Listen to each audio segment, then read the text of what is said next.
භාගයයි කලක් පවතින අලුත් පෙනුමයි.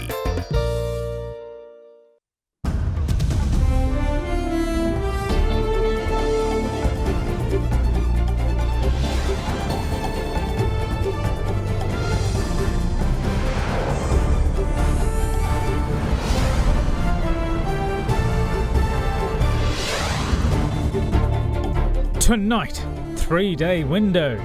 After weeks of double guessing, fresh changes to travel restrictions announced. Incorrect reporting. The President blasts chaotic COVID death reporting. Foreign help. An EU team of experts arrived to assist the government in assessing the Express Pearl environmental disaster. Back to the House. The Election Commission gazettes UNP leader Ranil Wickremesinghe as the party's one and only nationalist member of Parliament. All that and much more coming up on First at 9. This Friday, the 18th of June, 2021. දසනකාන්තී චූර්ණය සහිත lever ආයිෂ් දන්තාලේපය දත්වල ඇති ප්‍රශ්න 10ක් වලකයි. From AdaDerana, this is AdaDerana First at 9. Live from Studio 24 in Colombo.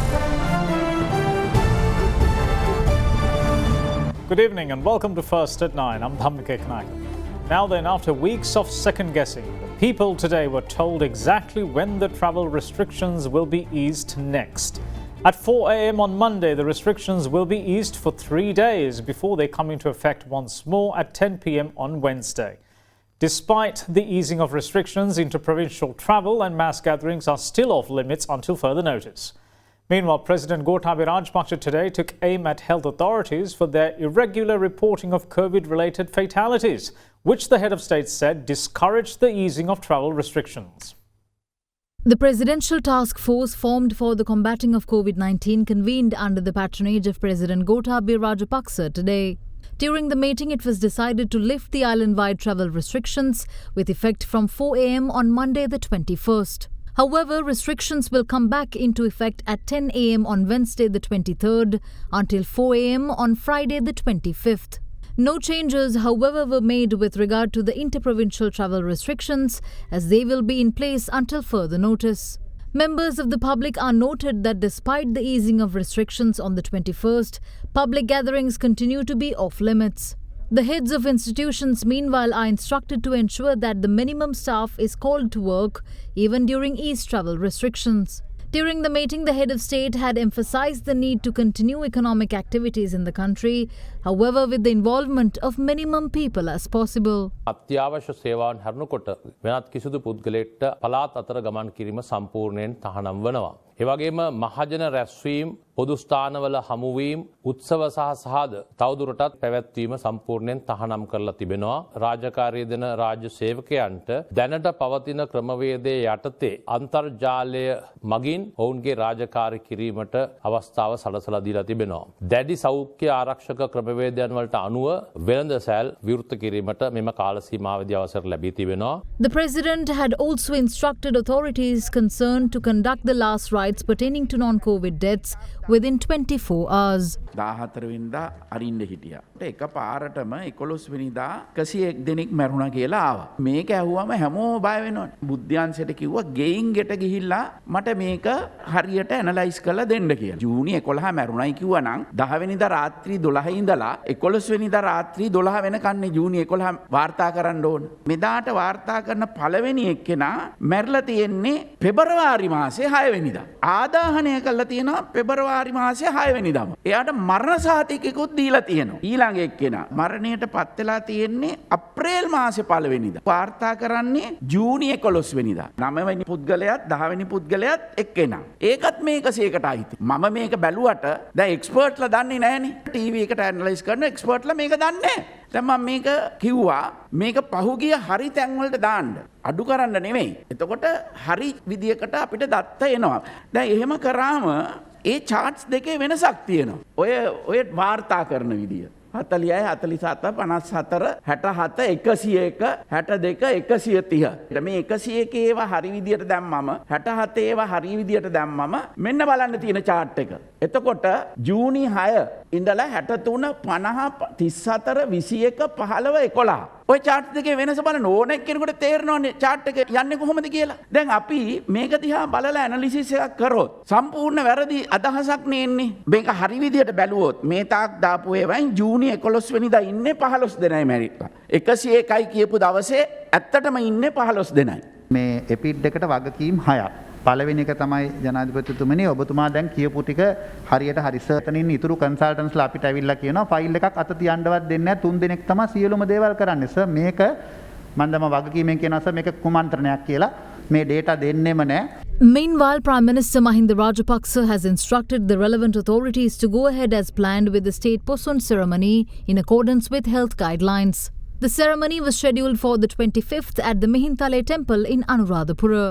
In the meantime, the Presidential Secretariat today declared the services rendered by any public corporation, government department, local authority, cooperative society or any of its branches engaged in as essential services via a Gazette Extraordinary. 10 basic goods and services have been classified as essential services via the Gazette. Accordingly, port services, the supply and distribution of all fuels, including petroleum products and liquefied gas, must be carried out in line with the Customs Ordinance. Freight transport services by Sri Lanka Railway Department and all public transport services carried out by the Sri Lanka Transport Board for passenger transport have been named as essential services.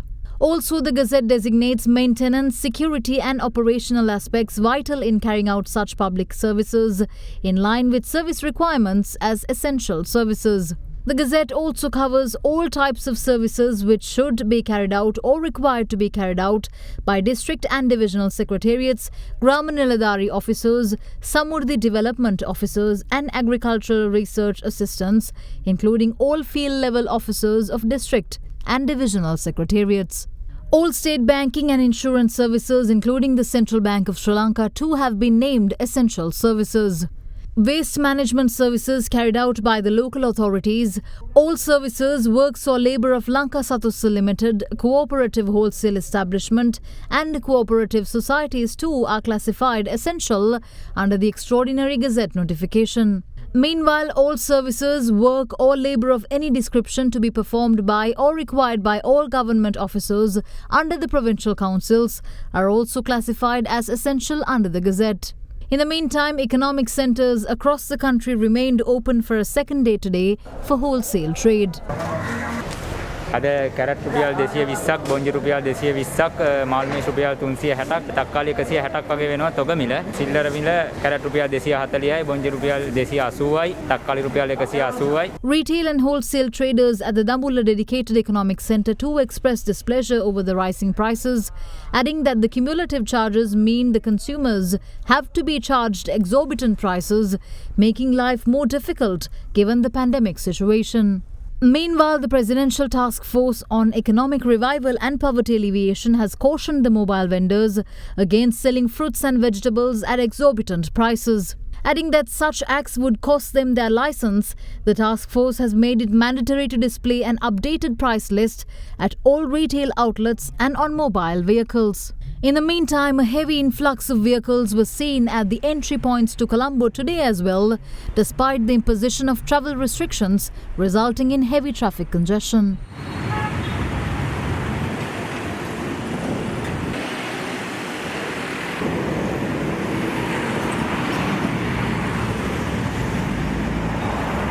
කාලගුණය කොහොමුණත් රයිනෝ නං වාලට safe තමයි මුළු ගෙදරම. Now, even though the presence of the Delta variant in the community was confirmed yesterday, it was said today that the health authorities took measures to control the spread of the variant a week earlier. Whether the COVID-19 variant in circulation is more virulent or not, what's going to curb the spread is ultimately the adherence to safety and health guidelines, which the people know very well by now. In the meantime, as Sri Lanka mulls the possibility of mixing the AstraZeneca vaccine with Pfizer, South Korea has gone ahead with it, giving over 700,000 doses of Pfizer in place of the second dose of AstraZeneca. Sri Lanka's daily COVID-19 cases rapidly rose following the Sinhala and Tamil New Year. Through genetic sequencing, health authorities confirmed that the spike in the country's daily caseload was down to the UK variant, or now known as the Alpha variant of the virus. Due to the variant's more virulent nature, the island's new daily cases even hovered around 3,500 for some time before coming down to the vicinity of 2,300 at present. Yesterday, the Allergy, Immunology and Cell Biology unit at the Sri Jayawardhanapura University revealed that the Delta variant, formerly identified as the Indian variant, has been found from the community in the island. 5 out of the 9 randomly collected samples from persons in the area of Dematgoda have confirmed the Delta variant. Today, Deputy Director General of Education and Research at the Ministry of Health, Dr. Hemantha Herath, stated that measures had been taken a week ago by authorities to ensure the deadly strand does not spread. There has been reports of detecting new variants in Colombo area, which has been announced yesterday. However, respective experts who are doing the PCR testing among these populations have noticed the presence of these variants few days back, and they have already informed the Colombo Municipal Council regarding these unusual patterns, and therefore Colombo Municipal Council about 1 week ago have taken the required precautionary measures to prevent any possible spread of such diseases among the people. However, by yesterday it has been confirmed that these new variants are now present in the country, and by that time the Colombo Municipal Council together with other stakeholders have already taken the required mitigative activities, and they will be taking further actions depending on the requirements. However, Dr. Herath emphasized that if people continue to adhere to the health and safety guidelines, the spread of any virus variant can be brought under control. Whether it is new variant or not, the spread of this disease or this virus will depend on our behavior, where if we are not adhering to the travel restrictions and the social distancing and the other health measures like wearing masks properly and hand washing, if you adhere to such thing, whether it is new variant or not, this disease will not spread. Under this situation, health officials had conducted PCR tests on 121 persons in the area of Dematgoda today in order to ascertain whether the Delta variant had a further reach. In the meantime, the Department of National Zoological Gardens announced today that a lion at the Dehiwala Zoo had contracted COVID-19.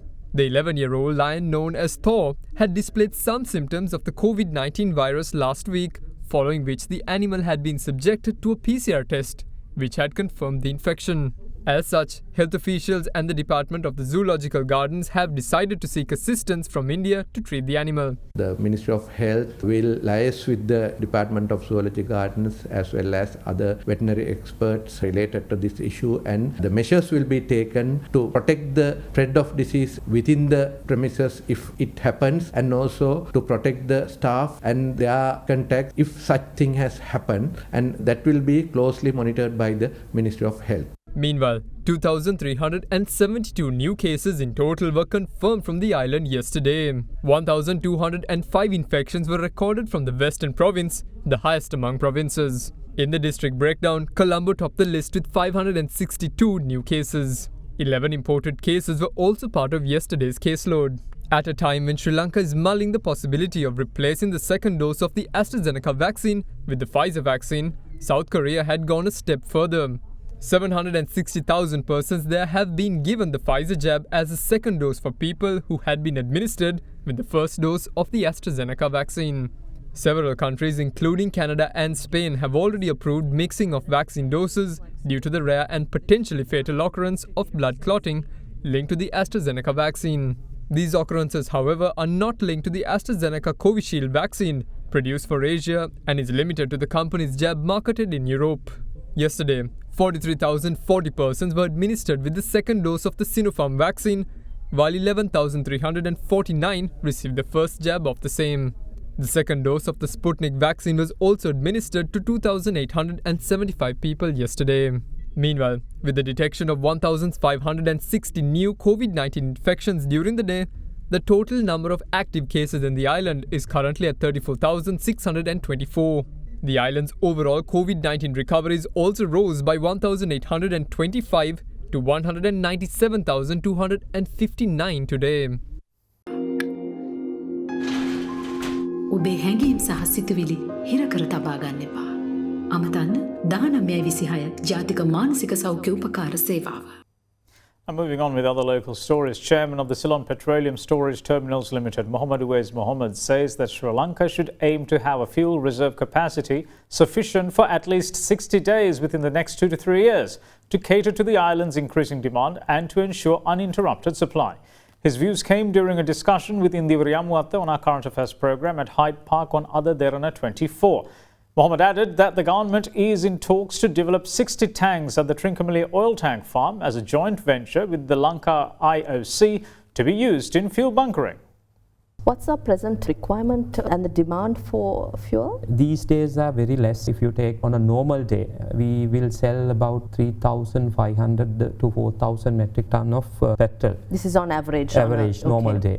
Diesel was about 4,000 to 5,000, varies. But today the demand has come down by more than 50% because of all the public transportation is closed and travel restriction. Because of that, last month about 60% sales have come down. So overall last year 20% in comparison to 2019, in 20% sales overall have come down. This month it has come down by almost 60%. Also, what is our storage capacity? At the moment we have 500,000 metric ton capacity to store. We are storing almost 11 products in the country, and all those 11 products will be divided among this 500,000 metric ton capacity. This is including Kolonnava? Kolonnava, Muthurajawala and the 11 mini depots across the country. According to international norms and regulations, in a country, how many months of fuel can we keep in storage? As per the International Energy Agency, a country should have minimum of 3 months of fuel in stock. But if you take our country, we will be able to keep only on a normal day 25 days of stock. So why haven't we addressed this situation? During independence, we had almost 1.5 years of stock can be kept in Sri Lanka. So since independence, this sector has gone 1.5 years to 25 days. One reason is we have not enhanced the capacity. Second reason is demand have gone up. In 2098, Muthurajawala tank farm was built during that period with almost 200,000 metric ton worth of storages. The other reason is every year we have seen in the last 10 years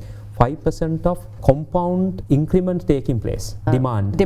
I think the most recent was about 7% annually. Yeah, right. So normally it's about 5.5% on an average. But if you take tank capacity, we have not increased since 1998. So what we have identified is every year we are trying to enhance at least 5% of tank capacity to remain 25 days for another few years. As we came, we have started 9 tanks in Kolonnava after independence. You're adding 9 new tanks to Kolonnava. This is after the present government coming into office. Yes. Okay. We speed up the process. Now the tanks are under construction. By another 1.5 years, those tanks will be in operation. And apart from that, we have got permission from our board to build another new 3 tanks, about 10,000 metric ton size tanks in Muthurajawala. So that brings us to 12. Okay. How much more storage capacity do we need other than what we have in Muthurajawala and Kolonnava for up to 25 days? So we have to get there for about 3 months. Yes. So to get 3 months, basically we have to triple the capacity. Then how are we going to get there? We are building another 9 tanks in Kolonnava installation, another 3 tanks in Muthurajawala installation. Apart from that, we have requested, we are going to purchase 25 acres of land in Muthurajawala adjoining our tank farm itself. For that also our team have done a pre-feasibility and we are planning to put up another 20 tanks. Yet it might not be sufficient. At the beginning of this pandemic situation also we saw fuel prices reducing. Shouldn't we have had the capacity by then to import sufficient oil supplies and store it in the country? Doesn't this take us back to the Trincomalee oil tank farm controversy and why Sri Lanka should negotiate acquiring these farms? Trincomalee tank farm, we have been negotiating with the leadership of our Honourable Minister and CPC chairman, and actually myself went to meet Indian Ambassador High Commissioner, and we had a very fruitful discussion, initial few rounds, and then in that point onward the now Minister in negotiation with the Indian High Commissioner, it is taking place. We all wish to get into an amicable solution, get those tanks into operation. Neither us nor Indian Oil Corporation is using a majority of tank. There was 100 tanks, one was damaged. Yes. Now we have 99 tanks. Out of 99, 15 is used by LOIC. Other 84 are remaining there. Discussions are taking place to get back that to some to CPC and the other ones to get into a joint operation and do together. The talks failed earlier too, when Sri Lanka directly approached India to obtain these, because we have given India the oil tank farms on a 30-year lease, which ends in 2035. Yeah. But we're trying to acquire the unutilized tanks. But what is the government of Sri Lanka? What are you all proposing to India through the Indian High Commission? In fact, we had a brainstorming session with the ministry staff and CPC and us together. During that discussion, what we decided was to take about 24 tanks to CPC, basically to us. We will be handling it. And other 60 tanks, we were having a plan to have a joint operation together with Indian Oil Corporation and Sri Lankan Petroleum Corporation to build that as a common facility to cater into the bunkering facilities of this region. How much of funding and what kind of a plan do you have here? Because we are talking about ad hoc constructions, which government after government, we see these don't continuing, there's no continuation. We are planning to purchase another 100 acres in Hambantota, another 100 acres in Trinco to build further tanks. From our perspective, what we see is 65% of the oil consumption is taking place in the western province. So even if we put up a huge tank farm in south and the north, we need to have something in the middle. In Kolonnava, we don't have any chance of expanding because this is all commercialized. If you take Viturajavala still we have space, out of which we are taking 25 acres to expand. I think my plan is to acquire the land and then to come up with an investment plan as to how we are going to invest to build the tanks. Because at the end of the day, our aim should be to have within another 2-3 years minimum of 60 days tanks in the country. We will see you on the other side of this break. Stay with us. ගෙදරකට තේ හදනවා කියන්නේ වෙනම වැඩක්. මැලිබන් තේ ගෙදර පදමට තේ. Welcome back. You're watching First at 9. Now, a team of experts from the European Union has come to Sri Lanka's aid to assess the environmental catastrophe caused by the MV Express Pearl. The team met with the relevant stakeholder agencies today and are expected to provide recommendations on the future course of action. In the meantime, it was more devastation in the Bay of Bengal as a Portuguese-flagged container ship named MV Devon leaked 10,000 litres of fuel oil into the ocean. A team of 3 technical experts from European Union via the United Nations Environment Programme are assisting the government of Sri Lanka to assess the environmental catastrophe caused by the chemical-laden container ship Express Pearl that caught fire. The experts held discussions with top Sri Lankan officials and stakeholders today, where they were briefed about the ground situation at present and the actions taken by the relevant stakeholder agencies. Among the team are an expert on oil and hazardous and noxious substances, as well as marine litter expert specialized in environmental impact assessment. Issuing a statement, the Foreign Ministry says that the briefing paved way to understand the mandates of the agencies in relation to environmental damages connected to the disaster and the role of the agencies. As per the Foreign Ministry, emphasis has also been put on how the 3 experts could contribute to support the process, with recommendations on future action to be taken by the key stakeholder agencies. Meanwhile, heart-wrenching scenes of more sea turtles washing up dead continues.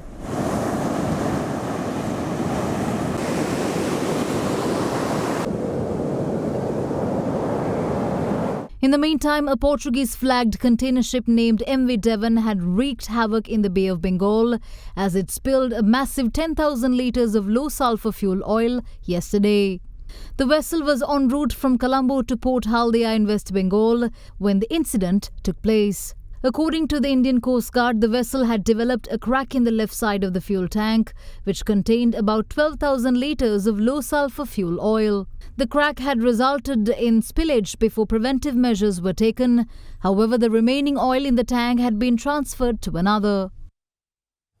The Election Commission has gazetted the name of United National Party leader Ranil Wickremesinghe as the party's one and only nationalist member of parliament. The extraordinary gazette notification was published today by the chairman of the Election Commission, Nimalji Punchiheva, and the other members of the body. Last month, the working committee of the UNP unanimously decided to appoint the former Prime Minister to the party's national list seat in Parliament. Opposition leader Sajid Premadasa renewed calls for an all-party conference to be held to address people's issues in the backdrop of COVID-19. He says that the government's indecision is all the more reason to make such a move. Under a program worked off by the opposition, hospital equipment worth 6.4 million rupees was donated to the Kurunegala hospital today. මේ රටේ ගොවි ජනතාව අන්ත අසරණ භාවයට පත් වෙලා සිටින. පොහොර හිඟයක් නිසා ගොවි ජනතාව අතරමං වෙලා. දීවර ප්‍රජාවට තමන්ගේ රැකියාව කරගෙන යන්නට බෑ. කර්මාන්ත ශාලා වැහිලා. කොවිඩ් මර්ධන ව්‍යාපාරය අකර්මණ්‍ය වෙලා. එන්නත්කරණය අද රට පුරාවටම සමූහයට සිද්ධ වෙන්නේ කොටසකට පමණයි එන්නත් ටික ලැබෙන්නේ. ආණ්ඩුවෙන් ඉල්ලීමක් කරනවා මේ රට වැටී තිබෙන ප්‍රපාතය තුළ වහාම සර්වපාක්ෂික සමුළුවක් හැදවන්න. අපි මේක සාකච්ඡා කරමු. ආණ්ඩුවෙන් ඉල්ලීමක් කරනවා. පක්ෂ විපක්ෂ බෙහෙදෙන් තොරව අපි සර්වපාක්ෂික සමුළුවක් ගෙනවිලා ඒ සාකච්ඡා කරලා මේ රටේම සමූහයට සිදු වෙලා තිබෙන ප්‍රශ්නය පිළිබඳව අපි තීන්දුව తీරන ගමු. අද තීන්දුව ටික ගන්නේ නැහැ. එකක් අද කියනවා හෙට ආපස්සට යනවා. ආපහු අනිද්දාට තවත් එකක් කියනවා. රට ගැන හිතලා ඒ අවස්ථාව ලබා දෙන්නේ කියලා රජයෙන් බොහොම ඕනෑකමින් ඉල්ලීමක් කරනවා. We will return soon. Bear with us.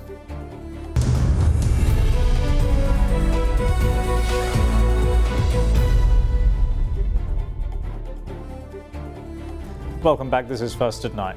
Now, Sri Lanka's external sector has shown a mixed performance in April this year. The deficit in the trade account widened for the second consecutive month in April compared to a year earlier, while earnings from the tourism sector remained subdued.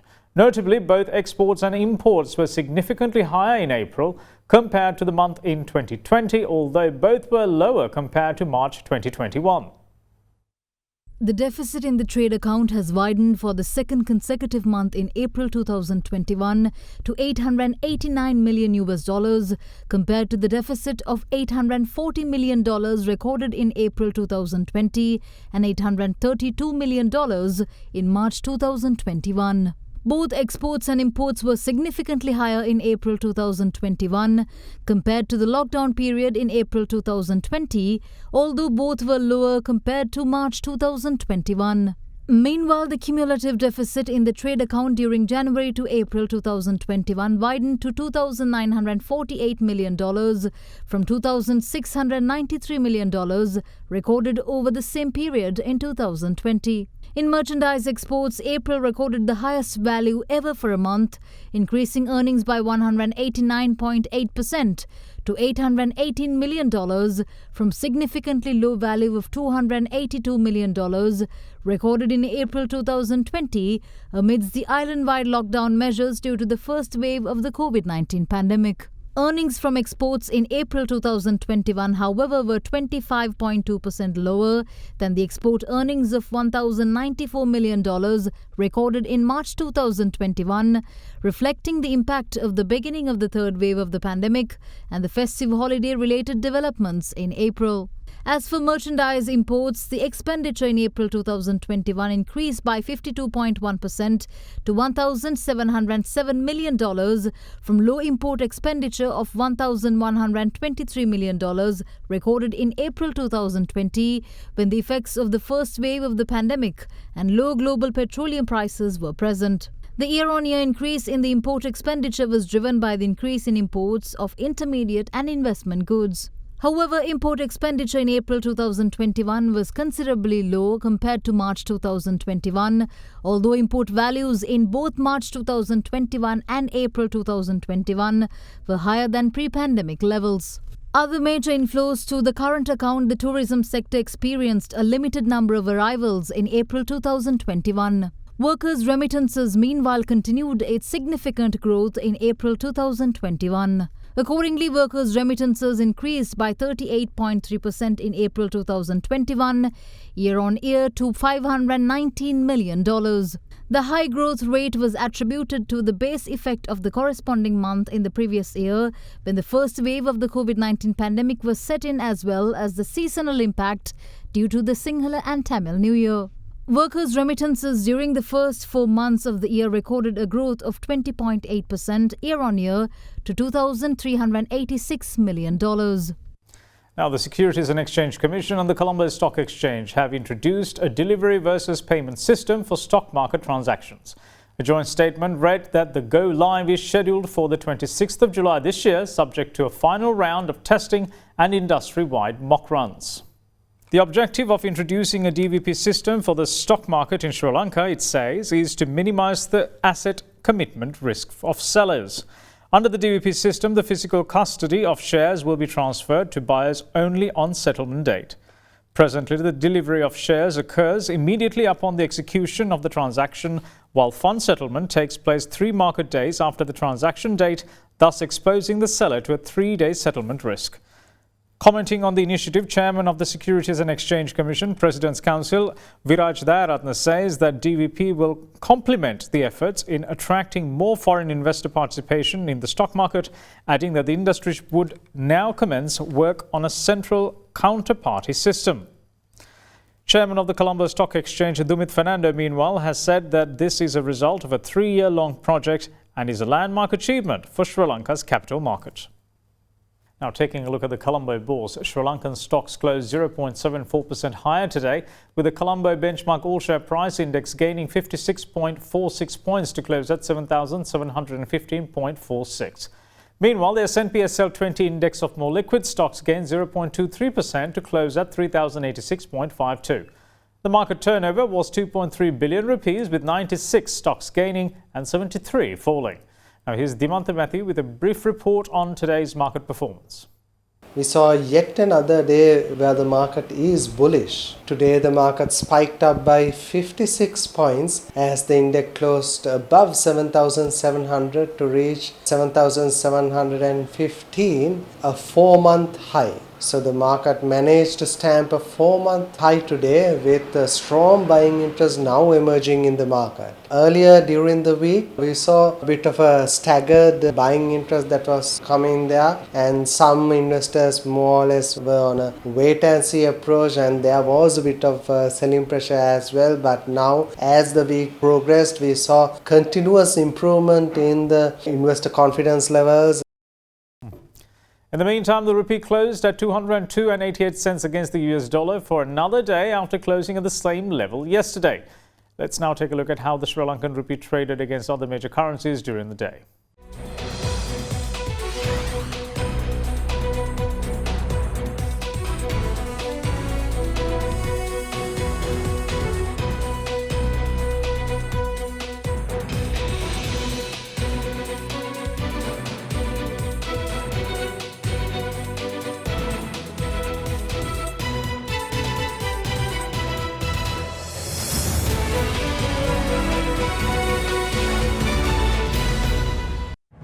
And that's it from all of us here at First at 9. Thanks for watching. Bye-bye.